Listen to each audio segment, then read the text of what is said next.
नमस्कार. कोन्नूस रीडिंग एक्सप्रेसमध्ये तुमच्या सगळ्यांचं खूप खूप स्वागत.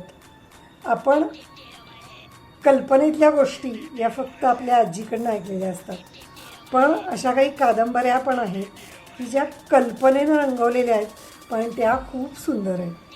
म्हणजे आत्ताच मी एक अशी कादंबरी वाचली की ज्याच्यात डोकलाममध्ये भारतीय सैनिक चायनाविरुद्ध लढत असतात, पण अचानक सैनिक पटापट मरतात. त्यावेळी चायनानं त्यांचे जे सैनिक वापरले असतात तर ते खरे सैनिक नसतात, तर ते रोबोट असतात. आणि कुणाला तरी याची शंका येते आणि तिथून ही कादंबरी सुरू होते की बाबा हे रोबोट आहेत. मग ही कादंबरी सुरू होताना काय होतं, थोडंसं माकडांचा संदर्भ घेतलेला असतो आणि एक भिक्षू की ज्याला सर्वशक्तिमान व्हायचं असतं त्याचा प्रवास, नंतर एक संन्यस्त शास्त्रज्ञ की आपल्या ज्या जुन्या गोष्टी आहेत त्या तो खूप जपून ठेवत असतो, जुने ग्रंथ त्याची जपणूक कुणाच्याही नकळत करत असतो आणि त्याचीही कथा आहे.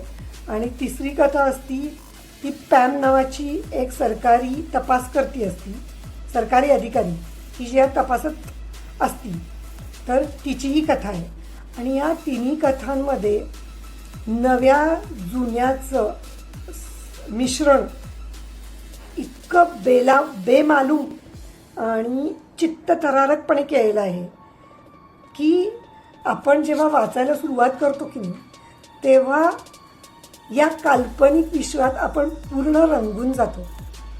आणि वाचताना जी काही मजा येते आहे, तर ती मजा जर तुम्हाला अनुभवायची असेल तर तुम्हाला वाचायलाच हवं अश्विन सांघी यांनी लिहिलेलं पुस्तक द व्हॉल्ट ऑफ विष्णू. अगदी माकडापासून ते रोबोटपर्यंत, म्हणजे थोड्याशा जुन्या गोष्टी नव्यापर्यंत कशा येतात ते जर तुम्ही बघितलं ना याच्यात, तर तुम्हीसुद्धा या पुस्तकाच्या प्रेमात पडाल.